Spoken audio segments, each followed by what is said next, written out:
Okay. Uh, Welcome everybody to Black in Maths Association fourth quarter webinar. It's going to be a great day because we have a lot to learn today. Our moderator is Dr. Idayat Usamot. Are you able to speak now, Dr. Idayat?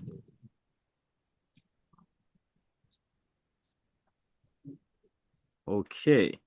All right. So, while we wait for her, in case she's able to get on, can we go? Can we do a brief introduction? Apart from our speaker, who will be introduced in a big way, of course.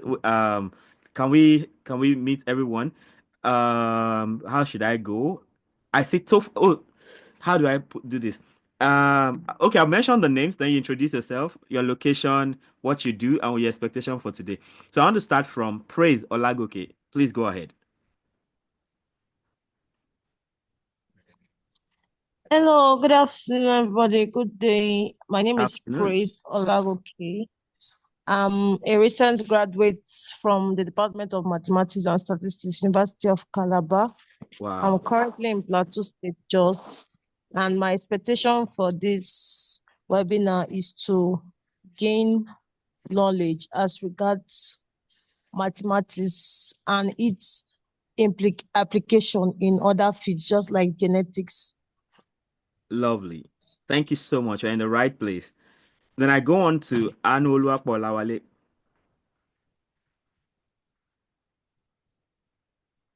Oh, okay. Anu got off for a minute. Then we have the Mrs. of the speaker. Please, do you want to talk to us, ma'am?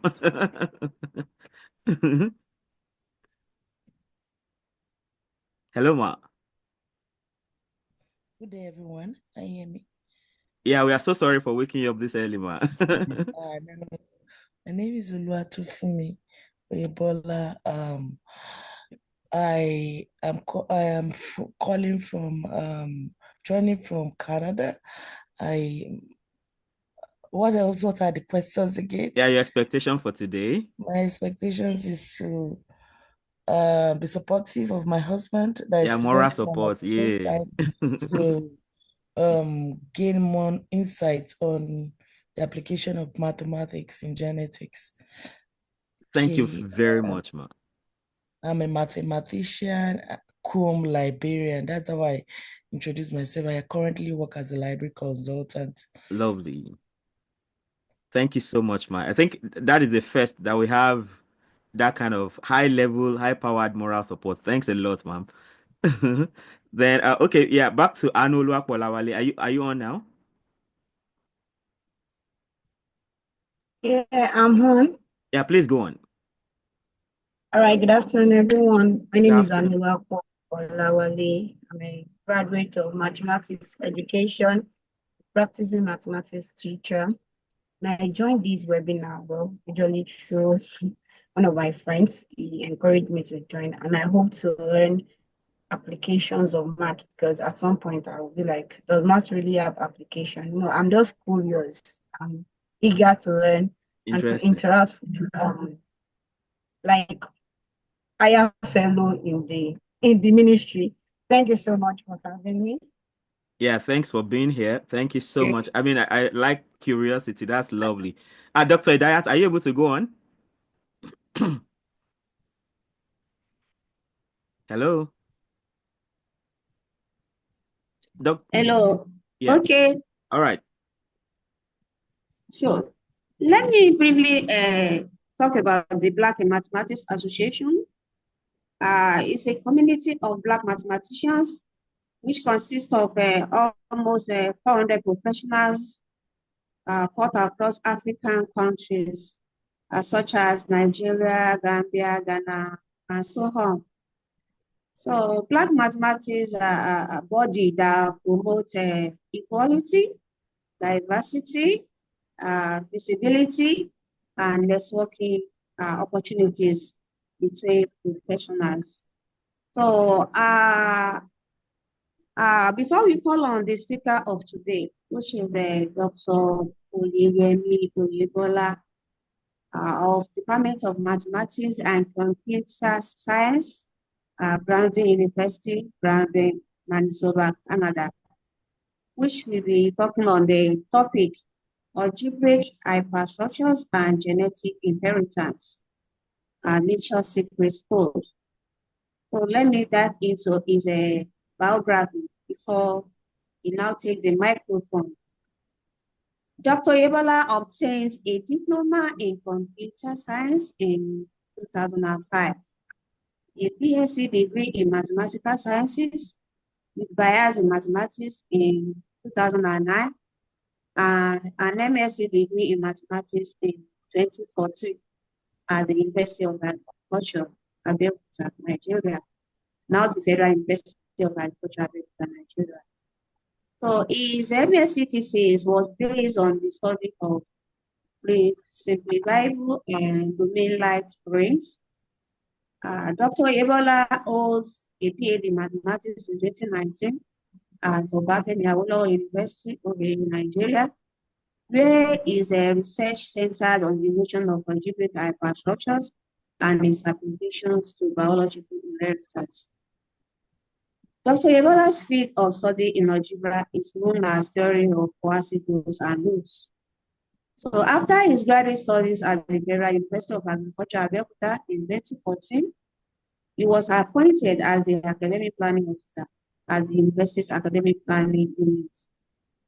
As a dedicated member of the academic community, Dr. Oyebola has contributed to departmental and institutional initiatives, including curriculum development, ensuring the university departmental curriculum meets the benchmark minimum academic standard (BMAS) set by the National University Commission (NUC), mentoring students and serving on academic committees. In 2017, he was appointed to the Department of Mathematics, College of Physical Science, Federal University of Agriculture, Abeokuta, where he taught algebra courses. In 2019, Dr. Oyebola was a visiting researcher at the Department of Mathematics, Iowa State University, Iowa, USA. He returns to the Federal University of Agriculture, Abeokuta in 2020 after completing his research thesis to the USA. In 2021, Dr. Oyebola relocated to Manitoba, Canada, where he embarked on a degree program in education, which he completed in 2023 with a Bachelor of Education after degree at the Faculty of Education, Brandon University, where he received recognition for academic achievement from the university president and was inducted into the President's Honor Society. He was also appointed as a seasonal instructor in 2022 at the Department of Mathematics and Computer Science, Brandon University, and he is currently an assistant professor in the same department. He has taught some mathematics and statistics courses at the Department of Mathematics and Computer Sciences, Brandon University. Dr. Oyebola has attended national and international conferences and schools in the past, has been involved in the organization of some others. He has published journals articles and presented his results, findings at local and international conferences and workshops. He specializes in the areas of algebra, chord groups, and their generalization and non-associative algebraic systems. His field of expertise is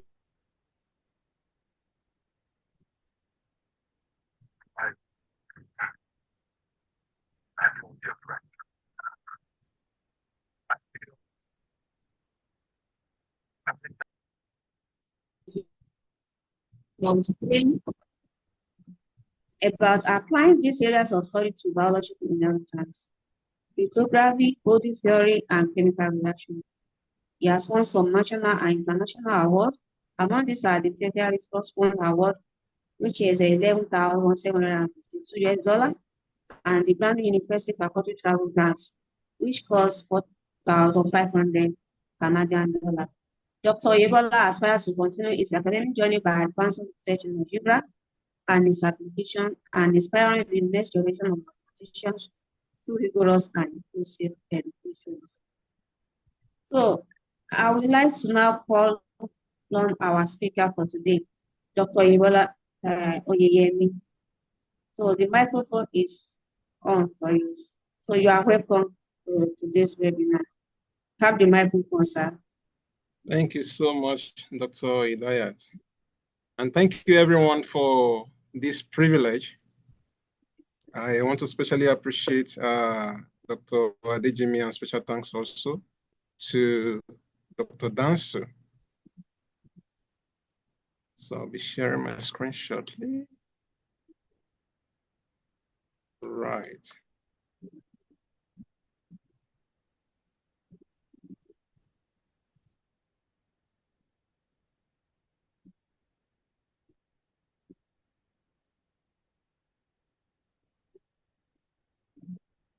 Okay.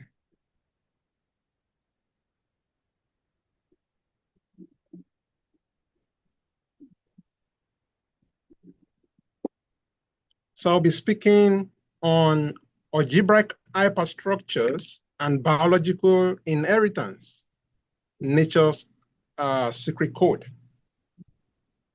So it's a joint work with Temitope Jayola.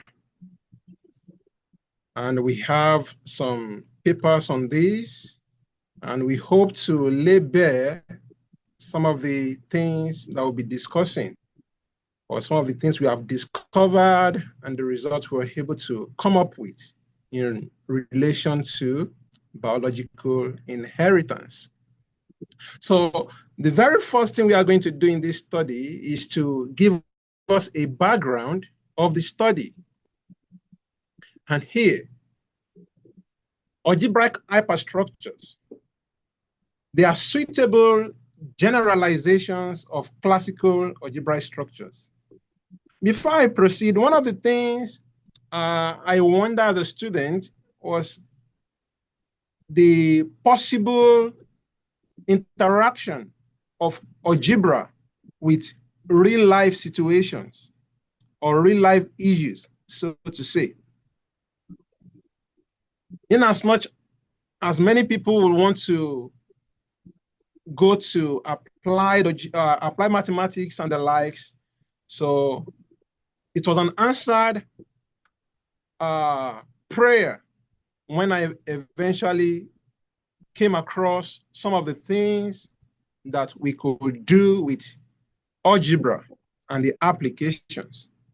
And one of such that we'll be discussing here this morning is the applications of algebra to genetics in general.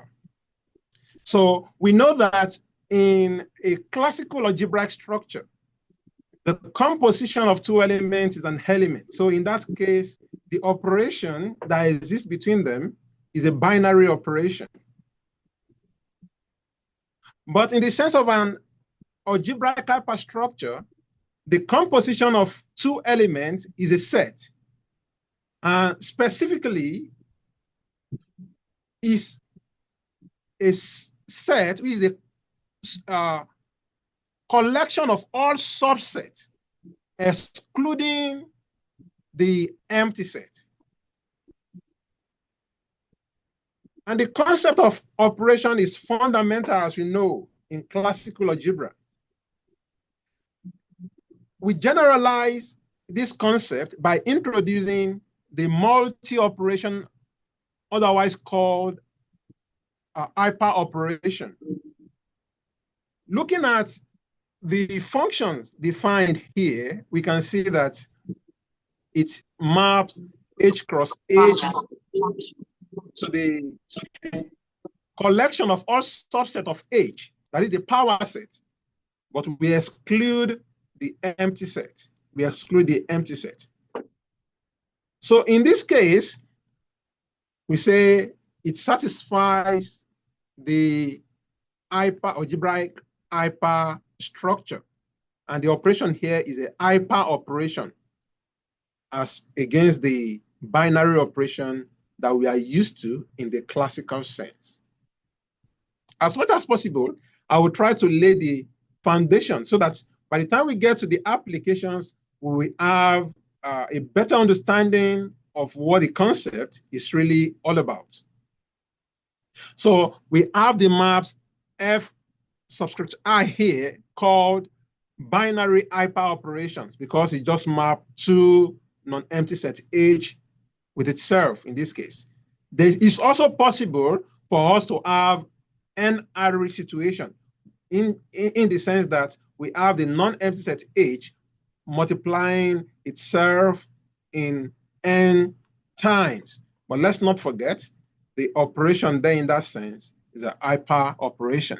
And with this, we can obtain a semi-hypergroups, hypergroups, hyperrings, or hyperfields. There are a good number of such hyperstructures that we can also get. So what I actually did in putting this together is, in order not to just belabor us with some algebraic intricacies, I just pointed out few definitions that will be very salient to this study.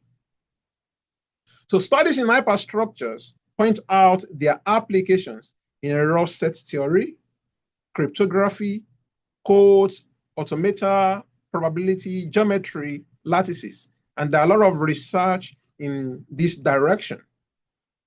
And research also has been carried out in hyperstructure with an outline application in chemical reactions, which we also have some contributions towards that, analyzing several special kinds of hyperstructures. We have a mathematical background in the field of quantum communication systems. So the genesis of hyperstructure theory started with Frederick Marty in 1934. He had a Congress of Scandinavian mathematicians. He began to analyze the properties of groups, and he was able to come up with a natural generalization. And as we know, or let me also emphasize that algebraic hyperstructure is a generalization of the classical algebraic structures. At one point or the other, we must have taken maybe abstract algebra and the like. Those are classical ones. We talk about groups, talk about rings and the likes. Quasi-groups, loops, they are classical algebraic structures. So our goal is to extend that to the hypersense, which is the hyper-algebraic structure. Now, in this sense, if we have a couple, a non-empty set H, together with a hyper operation here, it will be called a hypergroupoid. Let's not forget that in the classical sense, if we have a non-empty set together with a binary operation, that will be called a groupoid. But the implication of that is that we only have an element. But in this sense, the result of the non-empty set H together with the hyper operation will be a non-empty set, which is actually a collection of all subsets of the parent set, excluding the empty set. All right. So the early theories of heredity were those of Greek scientists, Hippocrates and Aristotle.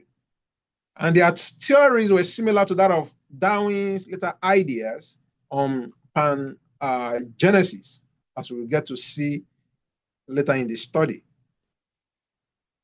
Darwin stated that the whole of organisms participate in heredity while adapting to cell theory. And much of Darwin's model was speculatively based on the inheritance of tiny hereditary particles that could be transmitted from parent to the offspring, to the progenies. So it's a known fact that biological inheritance is related to mathematics in the sense of probability. You know, we can tell the chances of getting a particular kind of offspring from the interactions of certain parents, from cross-mating them, then down the filial generation, talk about the first filial generation, the second filial generation, and down to other generations. We can tell how the probability will be, largely speaking. But in this sense, our goal is to dive deeper beyond the probability of certain phenotypes or genotypes occurring in a given offspring, or the crossing of certain parents, which we get to see from here. Another relationship between inheritance and mathematics is a connection between it and hyperstructures. In fact, we realize that when we interact two parents together, we cross-mate them. Now, the mating in this sense is referred to as the hyper operation in the algebraic sense of it. And particularly it is a hyper operation, because we discover that it's a set. It's not just going to give you an element.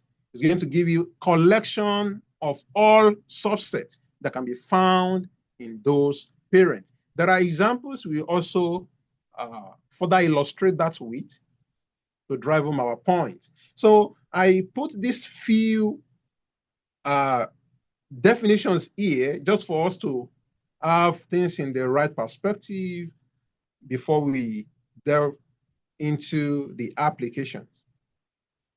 A hypergroup is a couple H together with the hyper operation sec here, where the hyper operation acts as a map taking H cross H to the non-empty collection of all the subsets, such that the two conditions we have here hold for all X, Y, Z in H. And we will see that the first one here, the first axiom here, actually gives the associativity property that we may be used to. And in this sense, you will discover that in the classical sense, there's nothing like the union, because it's just an element that we have. But in this, in the sense of the algebraic hyperstructure, you can see that we have a union of U sec Z, such that U is an element of X sec Y. So if we want to relate this to the biological inheritance, it means that X can be seen as a parent, Y is another parent, and sec there is cross-mating, such that the mating of those two parents gives an offspring, U. But let's not forget that U is just an element in that set. As many of us may also know that some parents have more children, and each of those children, each of the children have their unique features that is distinctive from one another. And that is exactly what this is referring to. The second axiom here is called the reproduction axiom, defined this way: H sec X equal to union of all elements H coming from H sec X, meaning that we have that from the left and also from the right, then it coincides to give us this. Right.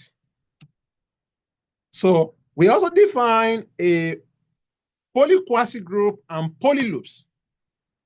Is noteworthy to mention at this point that we have different types of algebraic hyperstructures, specifically because we know that biological inheritance, the operation in it is actually non-associative.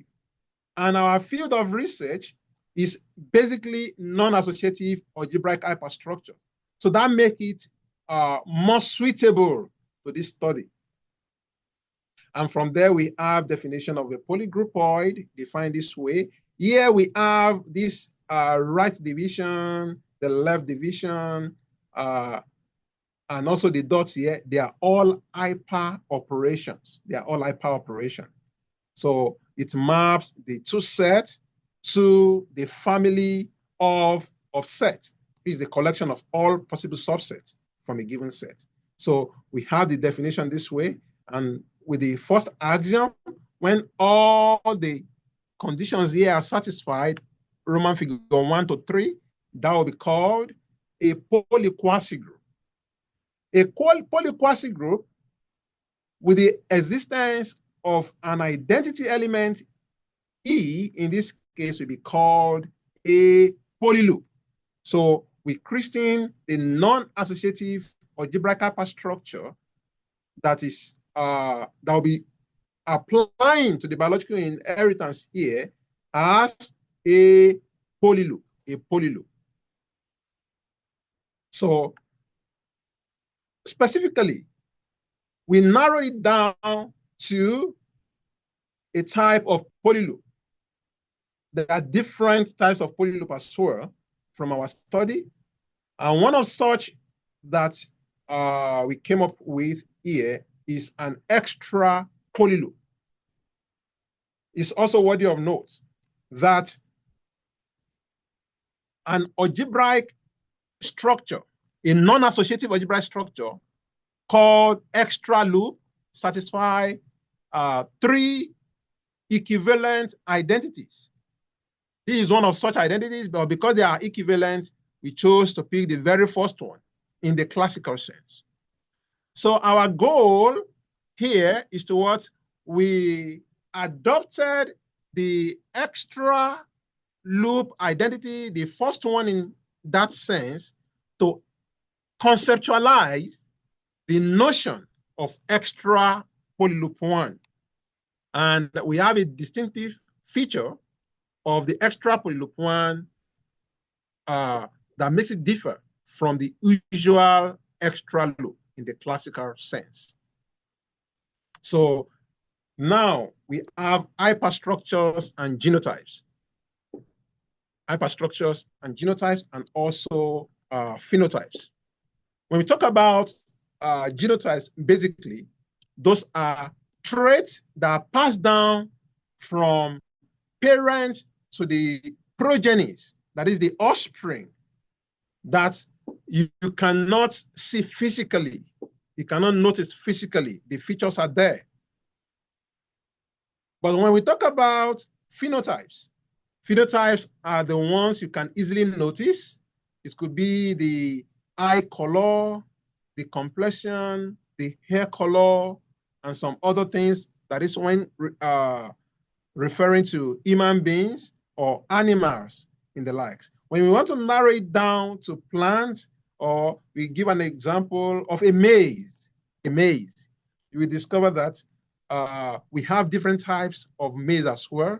We have the white grain ones, we have the yellowish one, and we have other types as well. So those colors, they are phenotypic features that we get from the interactions of parents. And let's not forget that we said the interaction in that sense is cross-mating, which is a hyper operation in itself. So a relationship between hyperstructure and set of phenotypes of F2, which is called the second filial generation. What does that simply mean? It simply means that if we have two parents, parent A and parent B, the first result of the cross-mating there gives the first filial generation. If we now pick the result of that first filial generation and cross it with itself, that is F1 cross F1, that gives us the second filial generation. So in this sense, an isomorphism has been proved between the second filial generation in the study that Davaz and Altan carried out. And that actually motivated this study. And it's very interesting. Here we have B1, B2 up to Bn, meaning that the n array of a particular parent. The O times we have here serves as a hyper operation, and that crosses B1 bar, which is another parent in this sense. So we have with n greater than or equal to 1, meaning that it could be 1, which is just a simple inheritance. We can as well have a dihybrid. We can as well have a trihybrid, depending on the number of the alleles that come there. We are going to define each of that in order for us to have it in the right perspective. The result for the monohybrid cross, that is when n is equal to 1, that is just a monohybrid, which is a simple inheritance. And that is straightforward. We have a homozygous parent, B1, B1, cross a homozygous parent, B1 bar, B1 bar. What do we mean by homozygous? Homozygous means that they have the same trait. They have the same trait. You can see that here, they are both dominant. The B1, B1 here are dominant. If we have a small case and they are the same, it will also be what? Homozygous. But if we have a B1, capital B1, and a small case B1, that will be said to be heterozygous. If we have different alleles in them, and allele talks about the position that is found, the trait that is found on the loci of a particular chromosomes. So the result of this hypothetical experiment, let's look at the summary. So we have P here, that is the parent, the hyper operation, mapping this parent. Then look at the first filial generation. The first filial generation here gives B1, then B1 bar, B1, then B1 bar. They are both dominant. They are both dominant, but heterozygous. Heterozygous in the sense that they are different. They are different allele, meaning that each parent donates its own allele to have this first filial generation. Now, by crossing the first filial generation with itself under this, let's not forget, we said the cross-mating here in the biological sense is analogous to hyperoperation in the algebraic hyperstructure sense. So what we have in the second filial generation is the A1 cap of genotype B1, B1, the A2 cap of genotype B1, B1 cap, B1 bar, and A3 cap is of genotype B1 bar, B1 bar. Those are the possibilities. Now, we also have hyperstructures as a model active site. Since their discoveries, that is Davaz and Altan, the HV structures have proved to have applications in several fields. We have the linguistic biology, chemistry, and the likes. And the complexity structures of active site belong to the HV structures. And the HV structures here is very rich in nature because it's the largest class of hyperstructure that satisfy the weak properties. What do we mean by the weak properties? In the case of the associative additivity property that we defined the other time, that is when we have a given non-empty set H, then we have 3 elements from that non-empty set, say X, Y, Z. If you multiply them from the left and we pair them together differently, it will coincide if you multiply them from the right. But in this sense, what we are saying is that biological inheritance is not associative in nature, because what we have come to realize from crossing the result of the filial generations, we have discovered that it's non-associative in its own right. Meaning that when you multiply those elements, we see the elements as the offspring, that is the progeny from the crossing of any two parents at any given time. Let's say parent A, B, C. If parent A and parent B mate, the mating there is a hyper operation in our algebraic hyperstructure sense.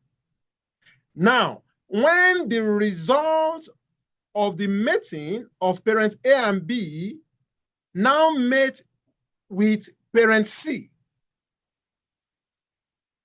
the result at the end of the day will not be the same as when parent B and C first mate, then we now mate parent A and the result of parent B and C. So we can see from there that associativity fails and is non-associative. But beyond the non-associativity property, we delve deeper and we realize that what actually holds is the weak associativity property. And what that simply means is that instead of having equality in between those operations, we now have intersection. And the result of the intersection is that it is non-empty. It is non-empty, meaning that you will definitely find at least one element that is common to them. And let's not forget, in this sense, we are referring to their phenotypic trait, that is features that are easily observable, that you can see, you can easily identify when you see a particular person, animal, or plant, whichever the case is.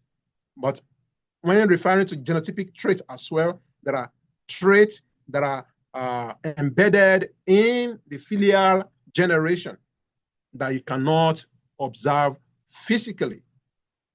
Okay, so we won't talk much about the catalytic reaction, but this is also a possibility that we have found the age structures are very applicable. So now we delve deeper into the phylogeny of algebraic hyperstructures.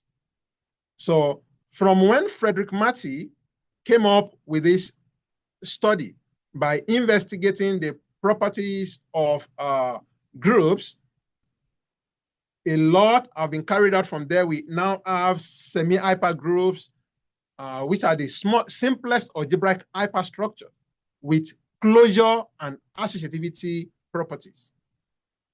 What we mean by closure is that if you act the hyper operation on a particular given non-empty set, it will be found, the result will be found in the parent set, meaning that it is what? It is closed.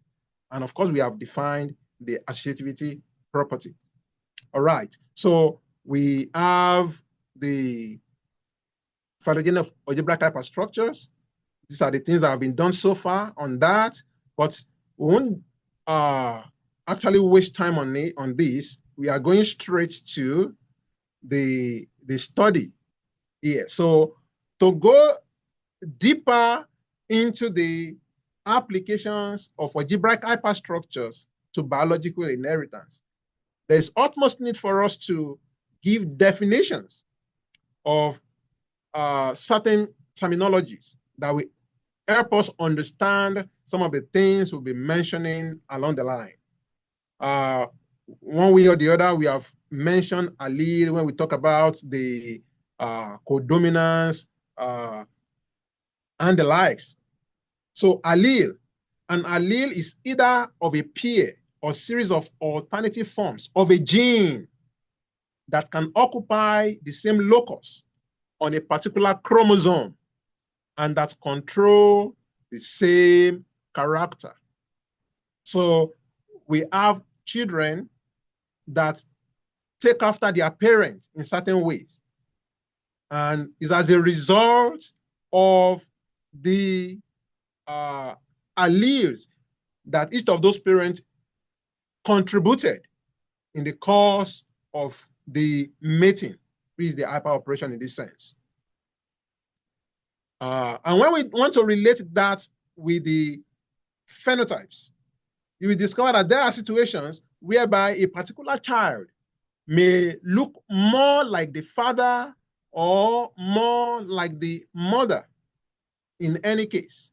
And what that simply means is that the particular parent that the child takes after has the dominant gene, and the one that is suppressed is recessive in nature, meaning that it's not obvious. So the dominant allele dominates the recessive gene in the course of the mating. We have the filial, which designates the generation, as we have mentioned and I've explained before. We talked about the first filial generation, the second filial generation, and down like that. So the generation or the sequence of generations following the parental generation.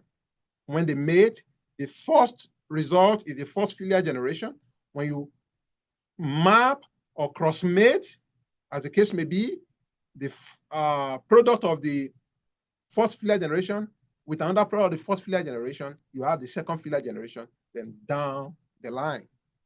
Then heterozygous, that means having dissimilar alleles at corresponding chromosomal loci. And homozygous means having identical alleles at corresponding chromosomal loci, as we have seen in the previous examples that were established. But in our example that we're going to see, you will see, you'll be able to relate with them by the time we get there.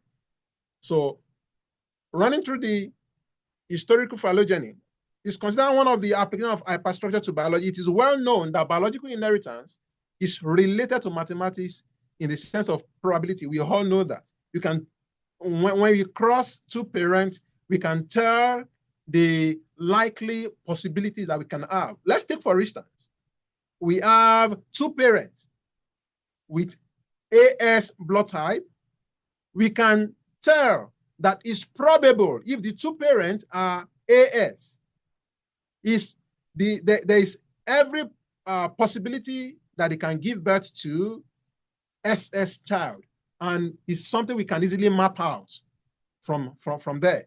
But beyond what probability tells us in the relationship between mathematics and biological inheritance, the algebraic hyperstructure here gives us more concise and deeper understanding and connections between them. So let's look at this. You know, as we said the other time, that Mendelian inheritance to a large extent is speculative. So there are other 5 different types non-Mendelian inheritance that are categorized this way. We have the epistasis, which we get to define, supplementary gene, complementary gene, inhibitory gene, and incomplete dominance. So these are related to hypergroup theory.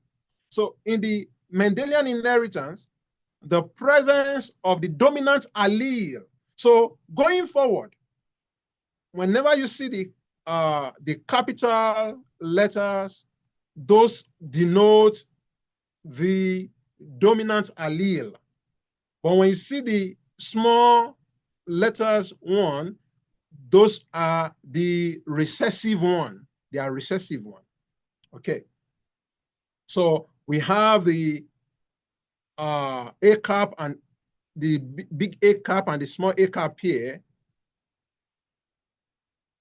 meaning the phenotypes, that is the features that are easily observable, that you can see from the progenies of any, as a product of any mating from any given parent.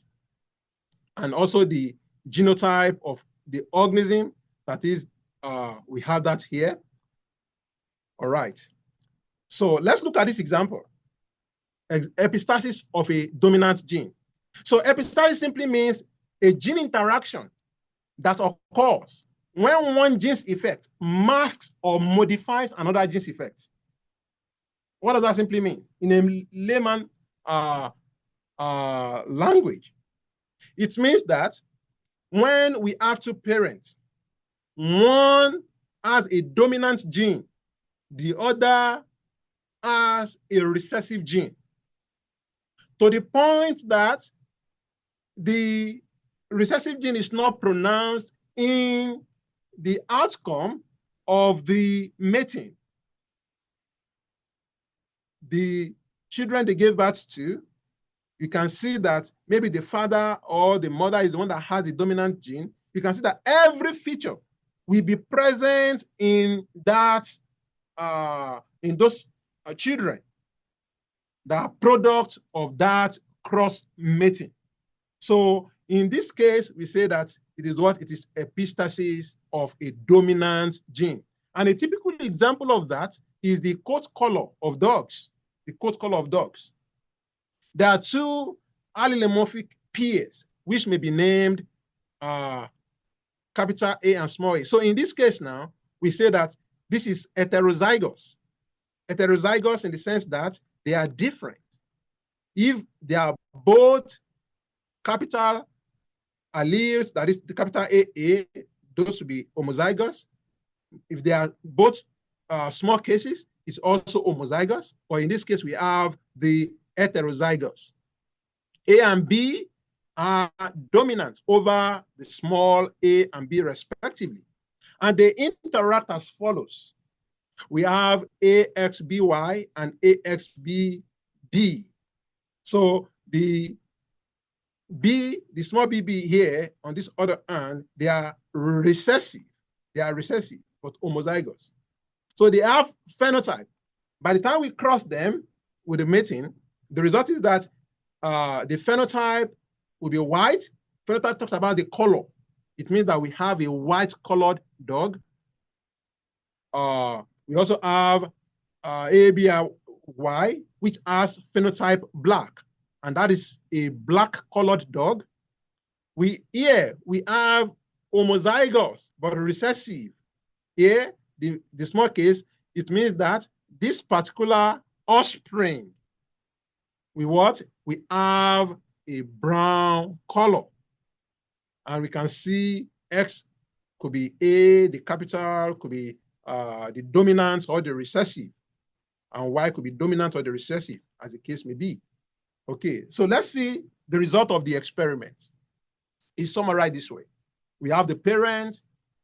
So we have a dominant parent contributing those alleles and mating with another recessive parent. So both are homozygous.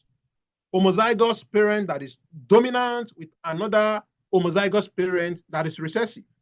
And the result of that with the first filial generation will be the heterozygous, meaning that each of them will have an allele that is dominant and recessive, respectively. By the time we now interact, that is, we mate the first filial generation with itself, the result will be that we have in the second filial generation, the phenotypes, we have a white-colored dog, the black, and the brown, as we have mentioned earlier. So this is just how that works. And white is denoted by A1, A subscript 1, black by A subscript 2, and brown by A subscript 3. All right. We also have supplementary genes, and these are two non-allelic genes that interact to produce a new trait. They interact to produce a new trait. You get to see that there are some features that are not obvious. And at the end of, in the parents, and at the end of the day, one way or the other, you see it coming up in the children. A typical example of this is two parents giving birth that maybe dark in complexion or white in complexion, then giving birth to an albino. So the husband might be wondering, maybe the spouse has gone to play a foul game outside their marital vows, but it's not so in all cases. There are exceptions, and this answers to that, because there are some situations where a non-allelic genes will not come up. And you can see that when we defined our hyper operations the other time, we said that it's going to give us a collection of all possible subsets. So it means that it will factor in the possibilities that you can have in that cross-mating. So talking about the supplementary and complementary gene, in the seed pod color, we have an interesting case of gene interaction involving 3 pairs of genes, A, B, and C. So in this case now, I don't know, maybe for some of us that have been into agriculture one way or the other, we discover that if you plant a maize, let's say a white maize, there is likelihood of seeing a purple colored maize occasionally by the time you'll be harvesting the maize at the end of the day. So here comes the question, you'll be wondering that how come what was planted was a white maize? How come do we have that? And the answer we have to that is that it's supplementary gene and the complementary one, and we'll see how that plays out. So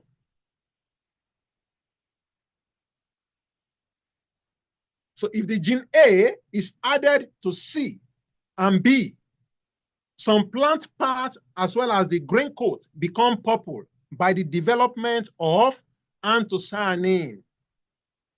So it's subject to the interaction. We may suppose that the anthocyanin pigment is developed in 2 stages. That is, when C and B are complementary in forming the brown pigment. You can see that the order of mating matters in biological inheritance, as we have emphasized in the course of this presentation. That is, when 2 parents, A and B, mate, and the result of that mate with C is not going to be the same as when 2 parents B and C mate, you now crossmate A with the product, that is the first filial generation of B and C. And we can see the aftermath from here, because as a complementary, the brown pigment may be formed, and by the time you will now be interacting A, you see, the brown pigment, and when A supplemented the full anthocyanin pigment is developed. Don't forget where it started from, the interaction of C and B. That gave us the complementary pigment. And at the end of the day, we have that. And that answers to the purple color that you occasionally see on maize. So let's see the interaction. We have AX, BY, CZ. A, B, C in their own right are dominant.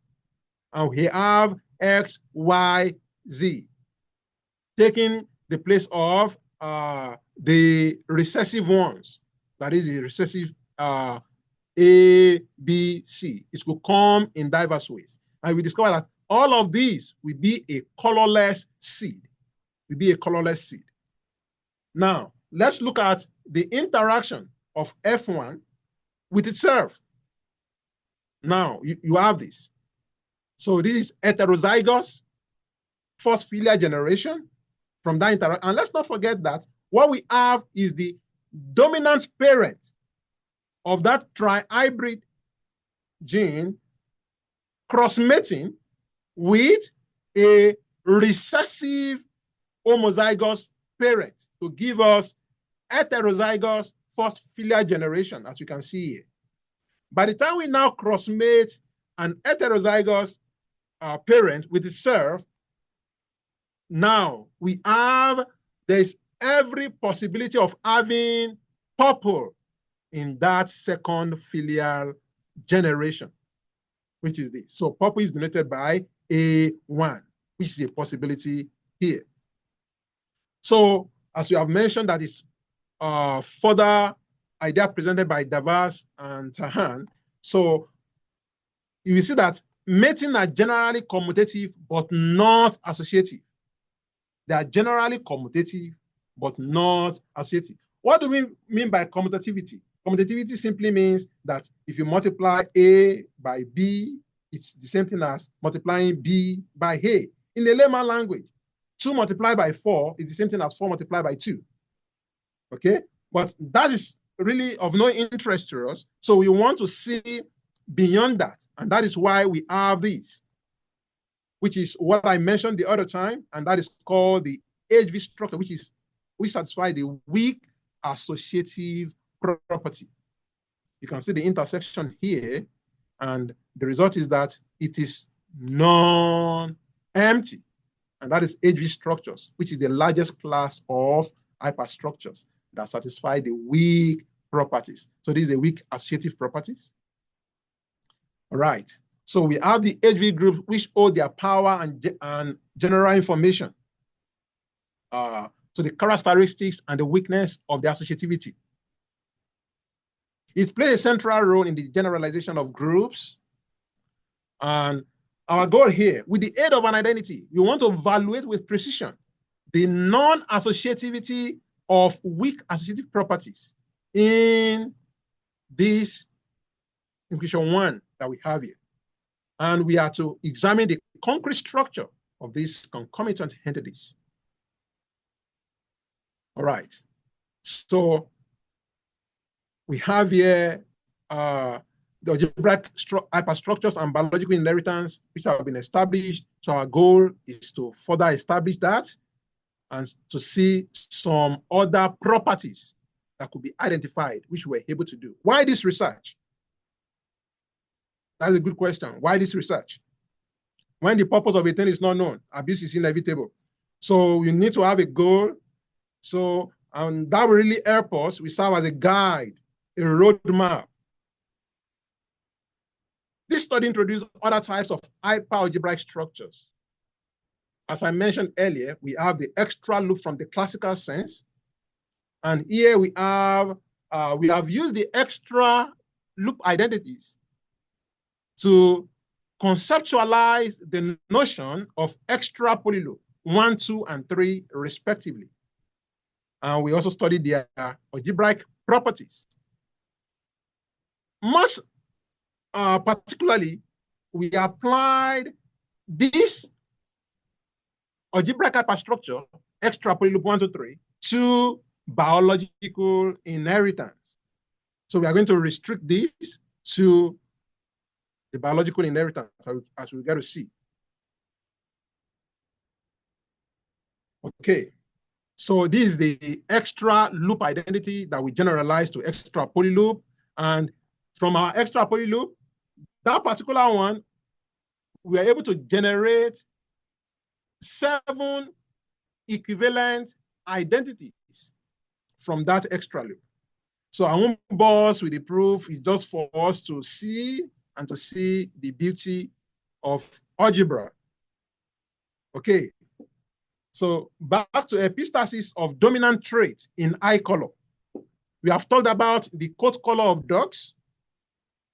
We have also mentioned the blood group in humans. There are other examples that we also consider. So here, 2 allelomorphs, that is the allele in those genes responsible for eye color, christened OCA2 and EC2 may be represented as heterozygous OO and heterozygous HH. O and H are dominant over the recessive small case O and H.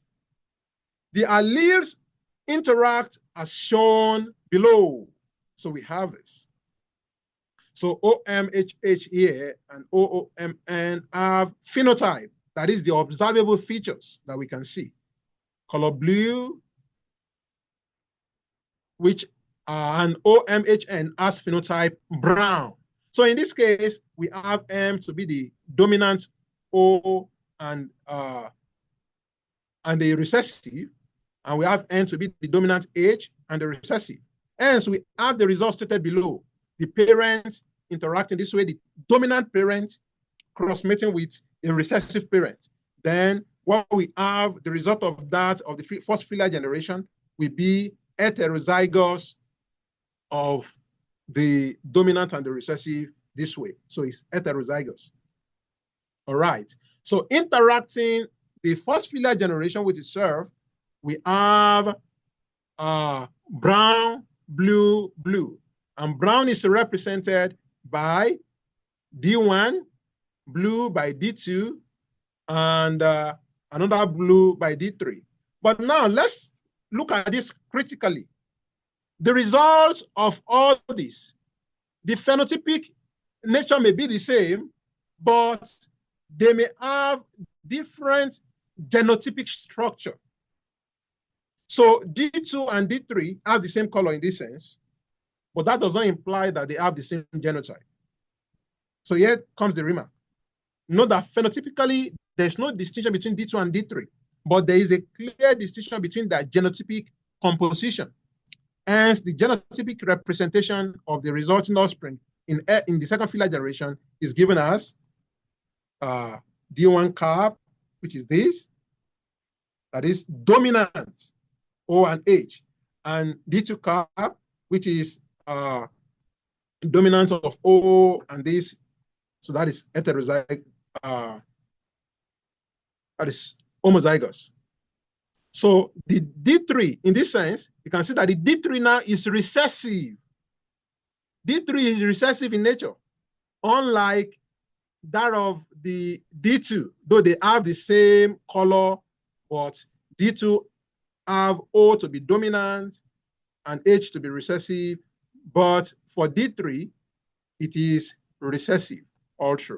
So genes come in different versions or in different alleles, which is responsible for this transfer. So the OCA2 comes in brown and blue versions. F2 also comes in two different versions. Brown, which is the dominant H, and blue, which is the recessive H. Since people have two copies of each gene, let's not forget, people have two copies of each gene that we donate during when cross-mating. There are 9 different possible genetic combinations. Let's look at it. These are the 9 possible genetic combinations that we can come up with from it. This is a typical example in human being, the eye color. All right. So genes that are far apart or on different chromosomes. So you have it this way, this is our hyper operation, then crossing it this way is what we come up with. All right. So we have the interactions here. So the justification that biological inheritance is strictly non-associative, but will satisfy the weak associative property.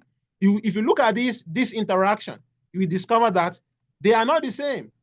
What we have on the left does not coincide with what we have on the right, but they have something in common, and that is why the idea of the HV structures, which is the largest algebraic hyperstructure, is very important, and we have that here.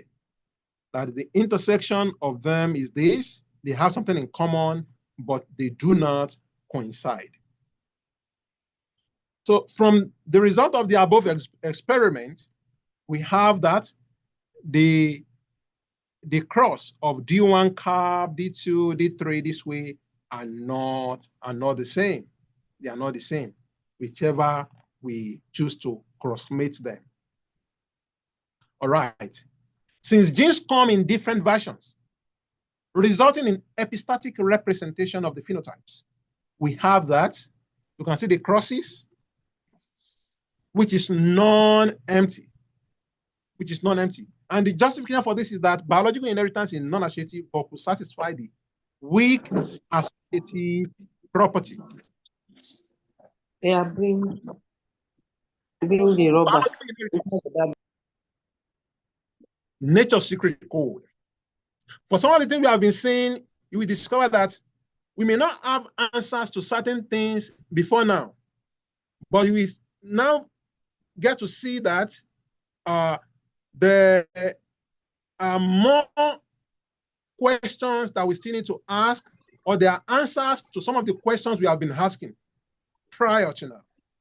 Algebraic hyperstructure with genetic realization are not necessarily associative, but may be weakly associative, as we have seen. And it's also logical that the order in which populations mate is significant, which I've illustrated before now. The order in which populations mate is significant. If parent A and parent B mate, and then the resulting progenies mate with C, the resulting progeny is not the same as the offspring resulting from A mating with the progenies obtained from mating parents B and C originally. Symbolically, we see here that they are not associative. And now, the idea of this concept called recombination gives certain answers. It simply means a combining of genes or characters different from what they were in the parents. Parents have certain traits in them, certain genes in them that are suppressed.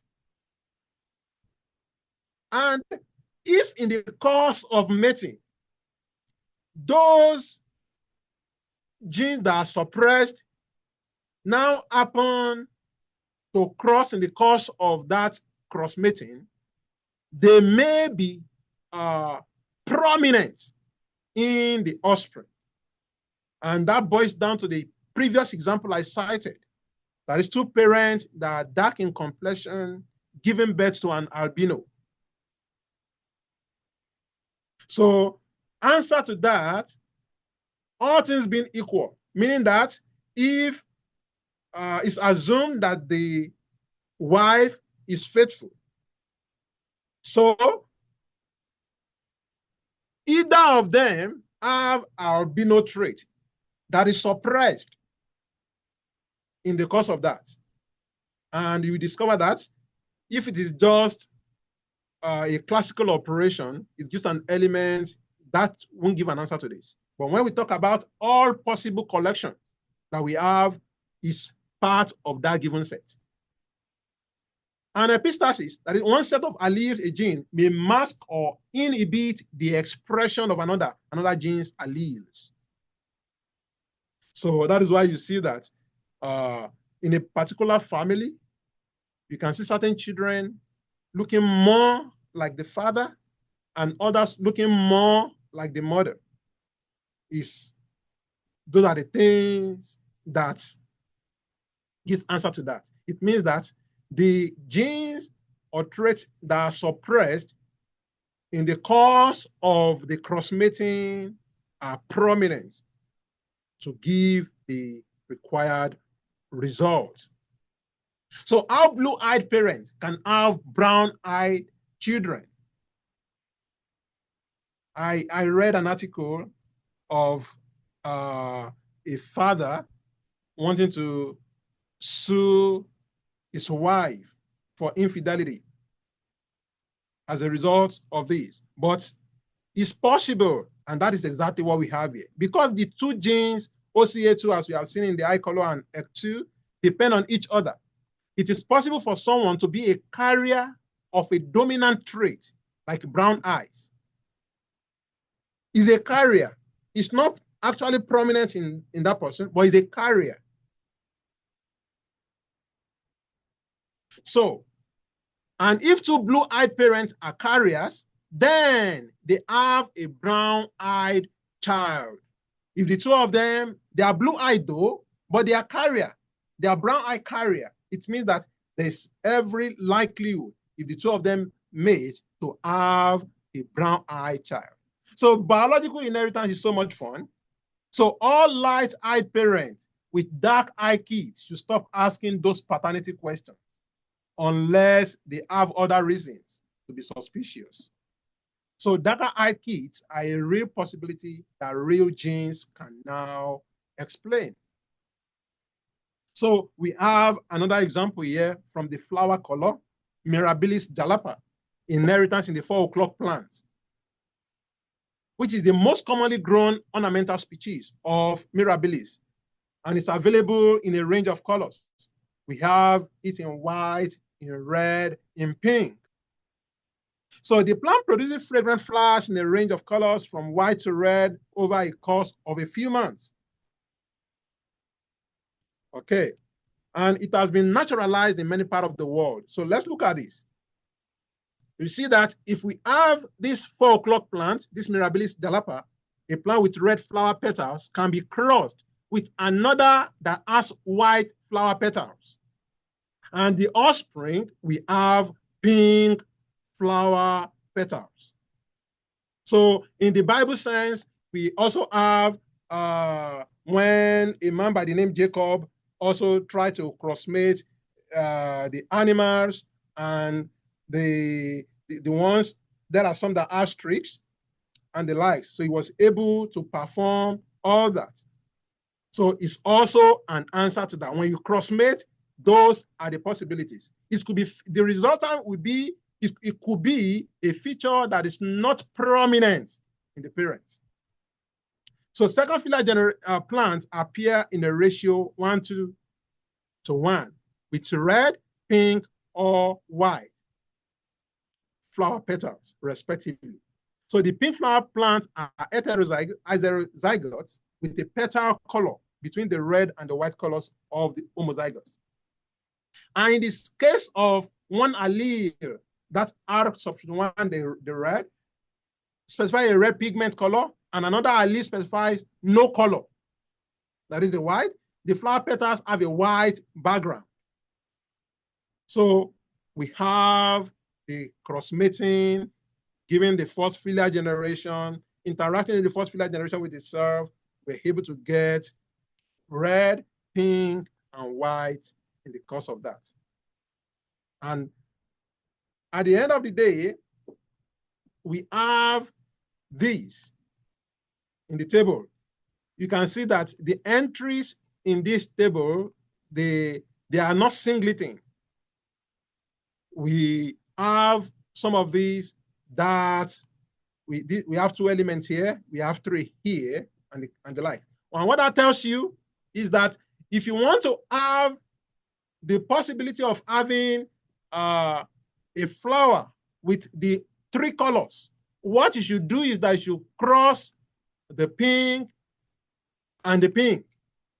If you cross a pink flower of that Mirabilis jalapa with itself, you will have all possible traits of Mirabilis jalapa, as we can see from this table we have here. The O times here is a cross-mating, is a hyper operation. So we have here the couple non-epset H together with the hyper operation. The H here is a collection of all these, that is the red, pink, and white, is a non-associative hypergroupoid. What that simply means is that this satisfies the identities. It's a hypergroupoid that also satisfies the first extra identity that we defined earlier, but does not satisfy the second and third extra identities. Don't forget that what I only showed us was generalizing the extra loop to come up with the extra polyloop 1, extra polyloop 2, and extra polyloop 3. So these only satisfy the extra polyloop 1 identity in this sense. And we have a typical example of extra polygroupoid identities for the coat color of dogs that we considered the other time. We have the cross this way, white, black, brown, and we have the table this way. And the epistasis of dominant gene in this coat color, we see that the couple H together with the hyper operation is a hyper group that satisfies all the 3 extra identities in this sense. You can see that it helps us to also classify all those biological inheritances that we found in plants. And this second one that we have here is in dogs. This is for coat dogs, the coat color of dogs. The previous was the color of 4 o'clock plants, otherwise called Mirabilis jalapa. So this is another one. And this is MN block group inheritance. MN block group inheritance. We have M, MN, and N in this case. So we found out that this couple, a non-empty set H with hyper operation, is an hyperquasi group, which is a non-associative hyperstructure, and satisfy the first extra identity, but does not satisfy the second and third extra identity. You can see that it helps us to classify them. In conclusion, the cross-mating can be used to be flexible, can be said to be flexible. And what we mean by this flexible, I didn't take us through that, is also a property of an algebraic structure, flexibility.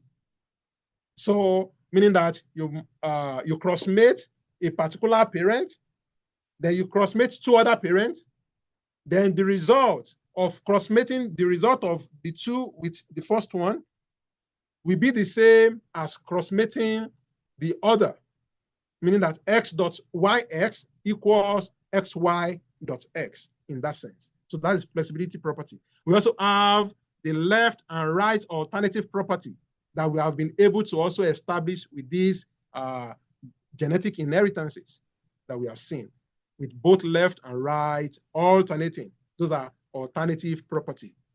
So I save all the stress of those proper algebraic properties. And this can be used to as cancel gender dichotomy, disease susceptibility, to guide in experimentation procedures, in crossbreeding, in order to cut cost and manage time. A typical example of that is the 4 o'clock plant, the Mirabilis jalapa, that we started the other time. If you want to raise that flower, and you want all possible traits to come up, you see that the only way we can get that, to get all possible traits in the result, is by crossing a pink Mirabilis jalapa with another pink Mirabilis jalapa, which will give us red, pink, and white. So it serves as a guide in experimentation. It saves energy and materials. It gives an added advantage over being probabilistic in experimentation. So it goes beyond probability. And the extra identities can be used to classify the plant or animal species based on genotypic and phenotypic characteristics. So the non-associative extra identities in extra identity 1, extra identity 2, and 3 variable forms. And there's also what we call power associativity, is a property that, as we can see here, that is also satisfied in the 1 variable identity. Is satisfied in some of those. And we also have the inverse property, the flexibility, and the alternative property, which are 2 variable identities. Why the extra? We also have all these, this Mofang and Central, there are other algebraic hyperstructures that we didn't talk about here, that we have research on them, and we have their results that are being applied to other fields of research. And these have been found to play significant roles in theory of non-associative algebraic hyperstructures and their applications to biological inheritance, thereby giving room for the measurement of non-associativity at different levels of weaknesses. That is the weak associative property. It can be tested at different levels for us to measure, to evaluate with precision. So we have some references to this, just to give a brief of some of the things we have listening.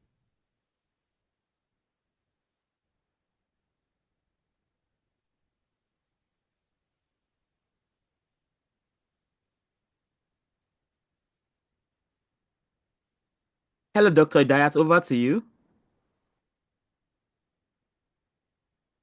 Is she there? I can see her there, but I'm not sure if she's hearing us. If not, I can, of course, step up. Okay.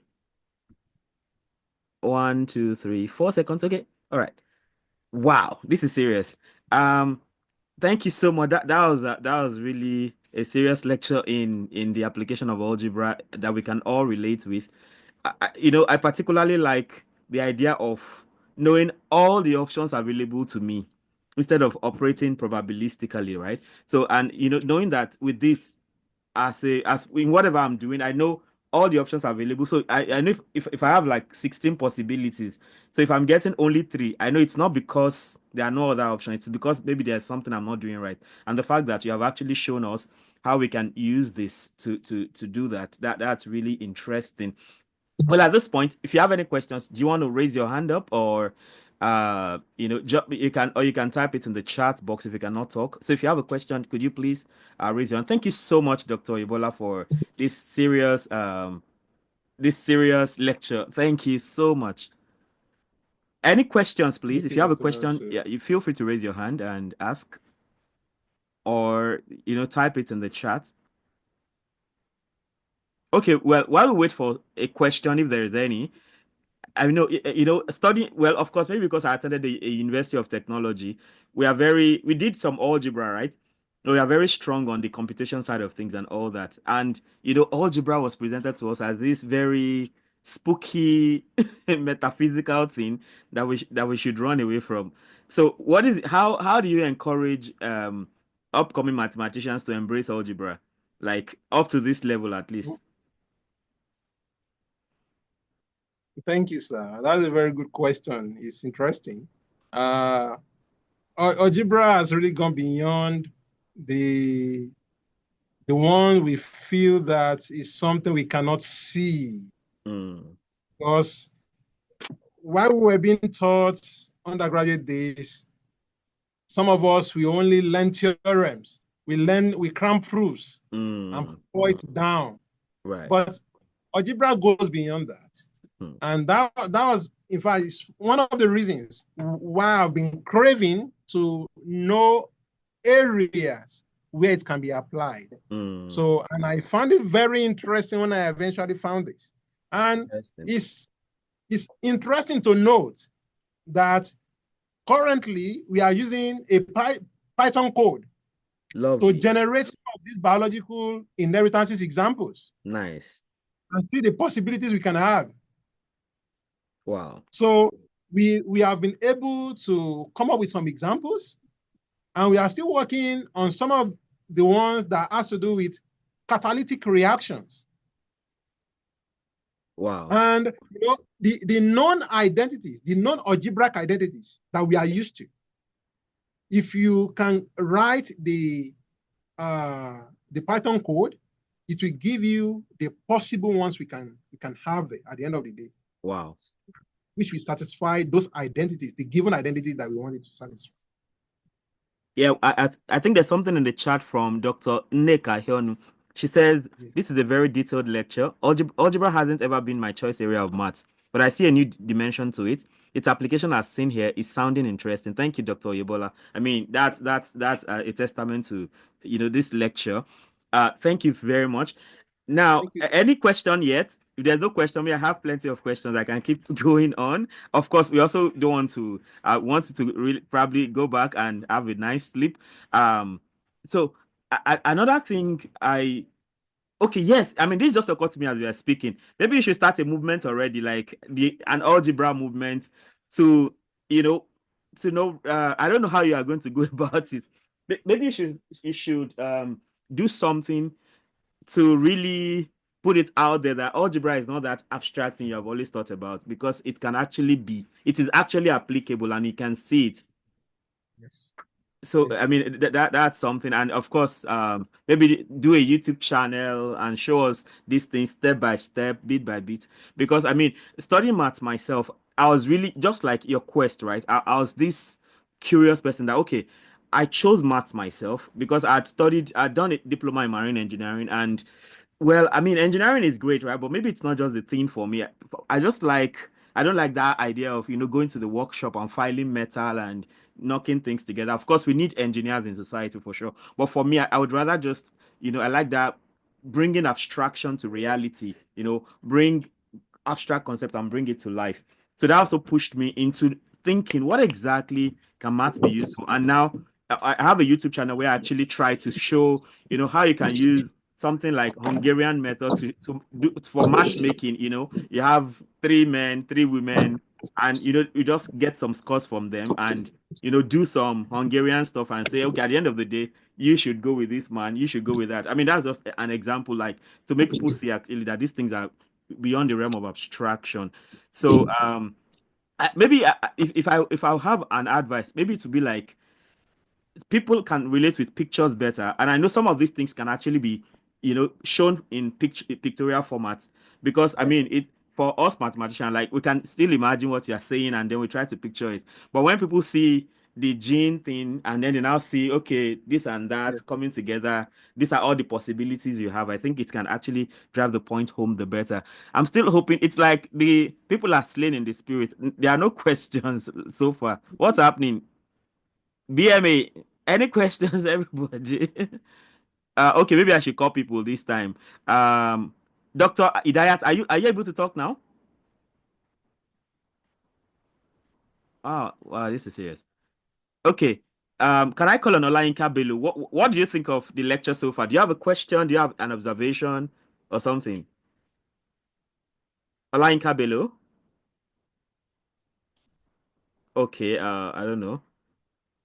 Dr. Helen, what's up? Do you have something? Yeah, good afternoon. Good What a afternoon, ma. wonderful lecture. Yes, ma'am. Good afternoon. How is everything? Very good, thank Thank God. you very much. The lecture was quite insightful and eye-opening. We really appreciate the application of algebra. The concept we do have is abstract. Algebra is poor, cram and poor. But at least now we're beginning to appreciate it the more. But I will also be at the, just to write a rider to what you said, if we can have it more pictorial, just to put a picture, sometimes it may interest, it may draw more attention, so that it will, to us in mathematics, we see it, yes, we understand. But to persons that is not mathematics, that is not in mathematics, perhaps those pictures may drag attention. So, but it's a very interesting one. In fact, I was trying to think about it the way when the lecture was going on, like some of those concepts were being taught in school and then we didn't see the application. Moving forward, to be appreciative if even in our classroom setting, we try to put one or two applications of some of these theorems. Sincerely, it will make learning and teaching more interesting. I remember those days whenever our algebra lecturer is coming, there is this kind of feelings we do have. But when it is time to do and apply, we are always excited. So if this kind of application will be brought into our curriculum, it will further helpful and interesting. Thank you very much, Doctor. You did the justice to it. Thank you, Really Dr. appreciate it. Thank you very much. Thank you Thank you so so much. much. Thank you very much, ma'am. Thank you.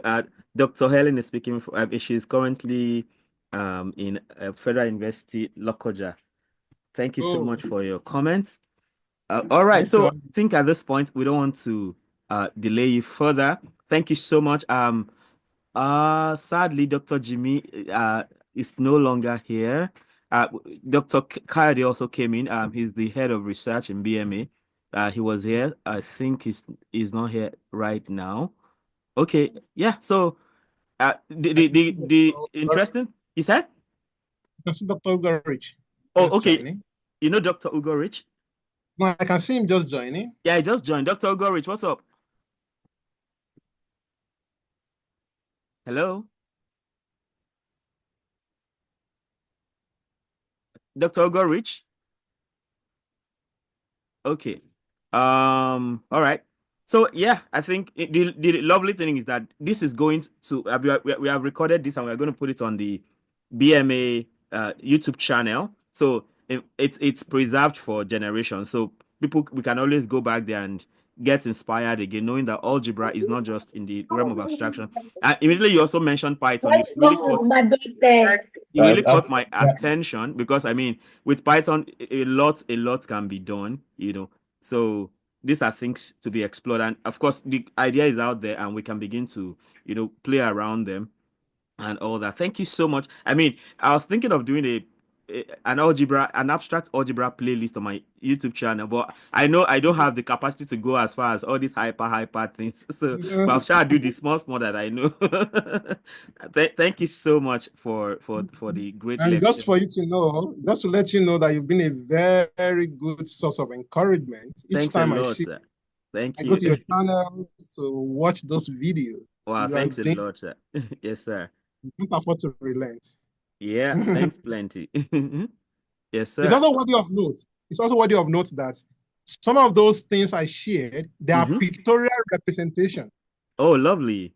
Interesting. I could have added them to the slide. They are pictorial, colorful representations for each of those genotypic crosses. Yeah, people. I mean, that will really be catchy for especially lay people who may not be able to conceptualize. That would be really lovely. Thank you. So it's good to know. Once more, thank you to the Mrs. Oyebola. Thank you very much for Dr. Oyebola, another Dr. Oyebola, definitely. Thank you so much for being here, and thank you for obliging us for waking up this early to attend to us. I'll request that you add the pictorials to the slide. Oh yeah, that's Dr. Nika saying I'll look the pictures we added to the slide, and kindly share the slides with us. So if you can do that, we'll be very glad, and we can share it in the BMA community. Definitely. Thanks a lot. It's hard to leave, but we have to go. Thanks a lot for the presentation. More people are going to watch this, and if there's any feedback, I'll forward them to you. Thanks once more. And for all BMA members, lovely. This is our last webinar for this year. We have fulfilled our mandate of the 4 quarters, and it's very good to end it on this note of bringing what had always been thought to be abstract into reality. So next year we'll restructure and move on with other plans for that time. So once more, Dr. Oyebola, we are very grateful to have you. Thank you so much for your time. We do not take it for granted. So BMA, let's meet in our various channels and continue our discussion. So as soon as I put this on YouTube, on the YouTube channel, I'm going to share the link with you, sir. Thanks a lot. So everybody have a great time. Bye. Thank you so much, Dr.